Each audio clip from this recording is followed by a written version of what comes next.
Singkat cerita, mereka pun sampai di akademi. Namun sayangnya mereka tidak tahu kalau acara tersebut dimajukan dan sudah selesai dengan menjadikan anak Pak Wali Kota sebagai ketua perkumpulan Master Roh di akademi. Tangsan yang melihat pergerakan mencurigakan lantas mengikutinya dan berhasil menyelinap. Di sanalah tempat si anak wali kota yang sedang menyerap kekuatan cincin roh dari seekor siluman roh yang telah ditangkapkan untuknya. Memang di dunia dahulu diharuskan bagi setiap master roh untuk mendapatkan cincin roh guna menaikkan levelnya.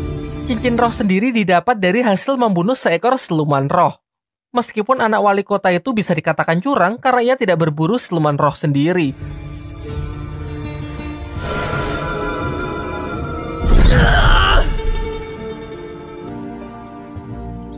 Malam harinya, Tangsan menemui Master Xiao agar membantunya berburu cincin roh pelindung yang cocok untuknya.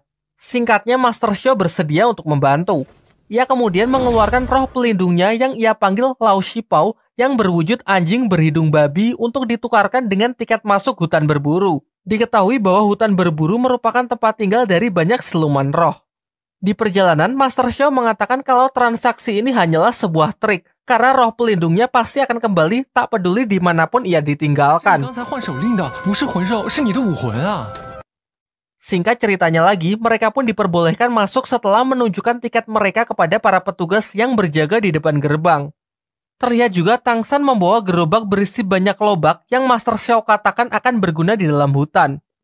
Di waktu yang bersamaan, anak wali kota datang ke asrama untuk mencari Tangsan berniat menantangnya. Namun Tangsan tidak ada di sana, dan ia mendapatkan informasi kalau Tangsan sedang berada di hutan berburu untuk mencari siluman roh. Bersama asistennya, ia pun bergegas menyusulnya.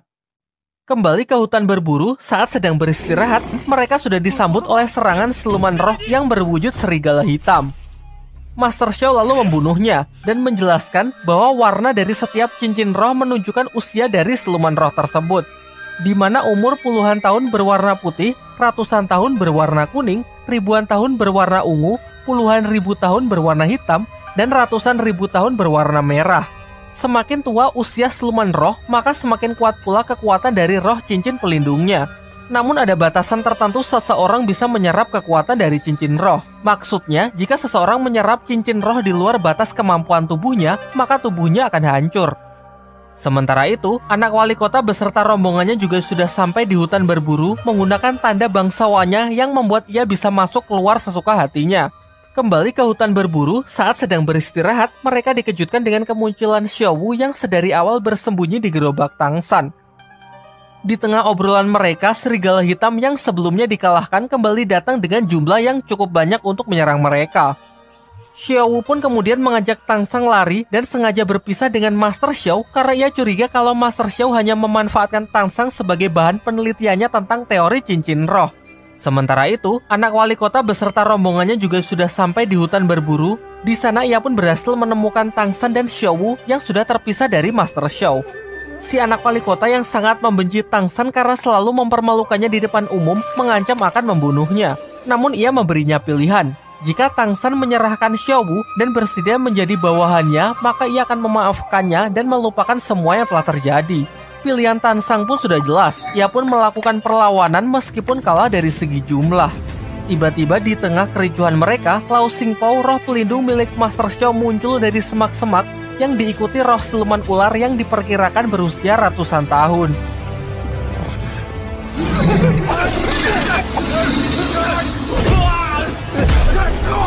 Ternyata ini semua adalah rencana dari Master Xiao yang sudah menyadari kedatangan anak wali kota, sengaja memancing siluman roh ular untuk keluar mengalihkan perhatian mereka.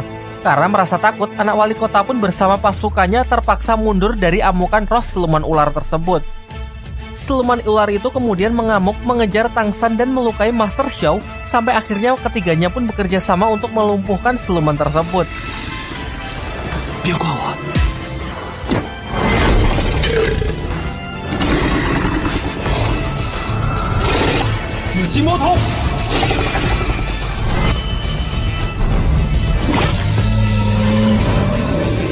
Master Xiao lalu menyuruh Tangsan untuk menyerap cincin roh dari sang siluman ular tersebut.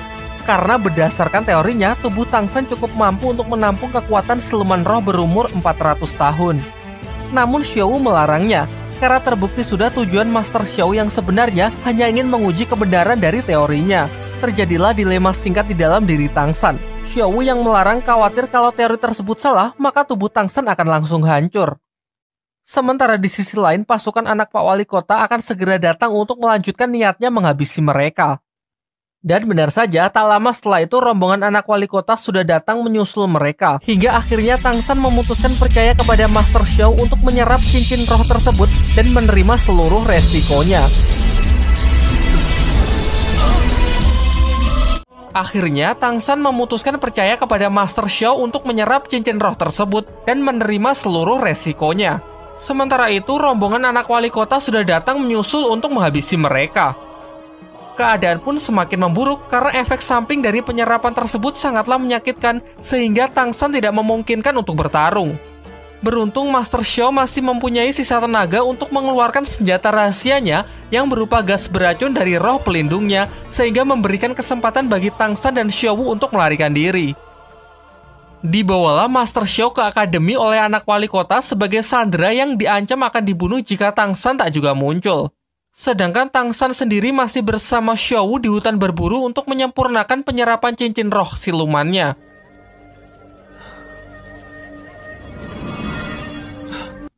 Singkatnya, setelah melewati masa kritis, ia pun berhasil mengkombinasikan kekuatan cincin roh siluman ular dengan roh pelindung rumput peraknya yang menghasilkan kemampuan tali akar beracun.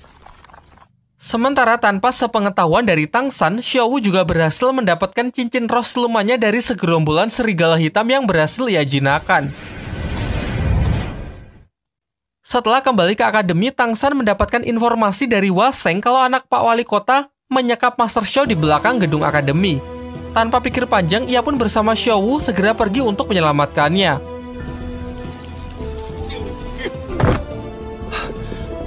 Lihat. Ketika mereka telah berhasil bertemu dengan Master Xiao atas arahan dari Hua Sheng, tiba-tiba saja sebuah perangkap yang berlapis listrik bertegangan tinggi jatuh dan mengurung Xiao.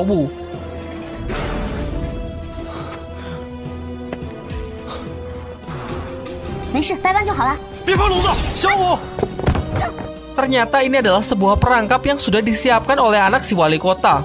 Ia sengaja menyuruh Hua Sheng untuk buka mulut memancing Tang San dan Xiao supaya masuk ke ruangan ini. Walaupun Hua Sheng juga terpaksa melakukan hal tersebut karena si anak wali kota telah mengancam akan membunuh keluarganya. Di sini kemudian anak wali kota mengatakan bersedia membebaskan Xiao asalkan Tang San memenuhi dua syaratnya. Pertama, memperkenalkannya kepada Suyanto, Master Roh yang merekomendasikan Tang San kemarin. Dan syarat kedua, Tang San harus bersedia menjadi bawahannya untuk selamanya. Namun Tang San dengan tegas menolak dan lebih memilih untuk membebaskan Xiao dengan caranya sendiri.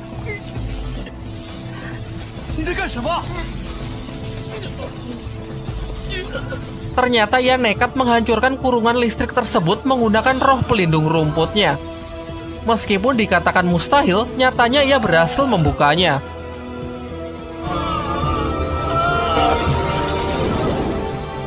Sayangnya efek samping dari aksi gilanya tersebut membuat roh pelindungnya kini menjadi hancur. Menurut Master Xiao, untuk memulihkan roh pelindungnya, Tang San harus segera menyerap cincin roh siluman keduanya yang harus bertipe tumbuhan. Sadar mereka tidak akan bisa menang, Master Xiao yang sudah terlepas menggunakan kekuatannya untuk membuat kelompok anak Pak Wali Kota jatuh pingsan, sehingga mereka punya waktu untuk melarikan diri.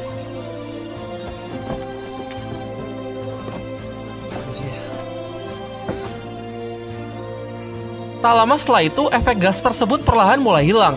Dan Hua Sheng lah yang pertama kali tersadar. Dirinya yang telah dibutakan dengan dendam dan kebencian menggunakan kesempatan ini untuk membunuh anak wali kota demi memastikan keluarganya akan tetap aman.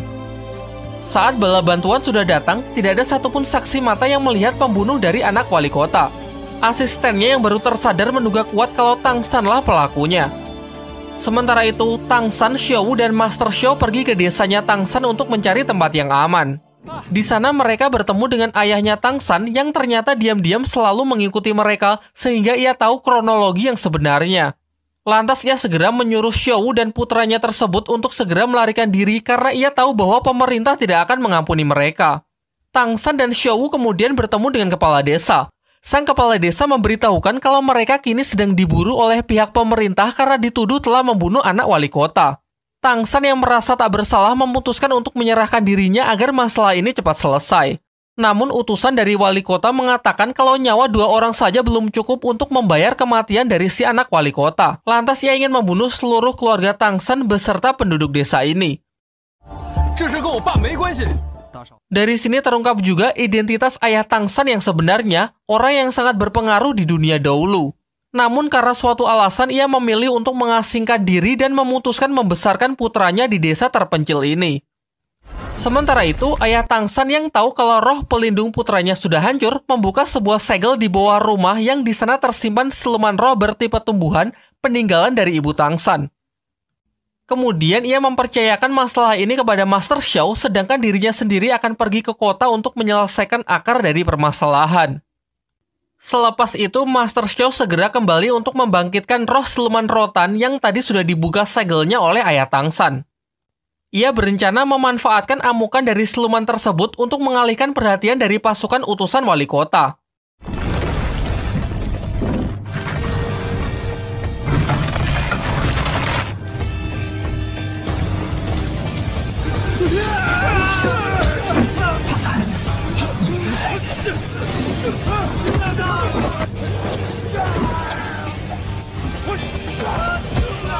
Sejauh ini berjalan sesuai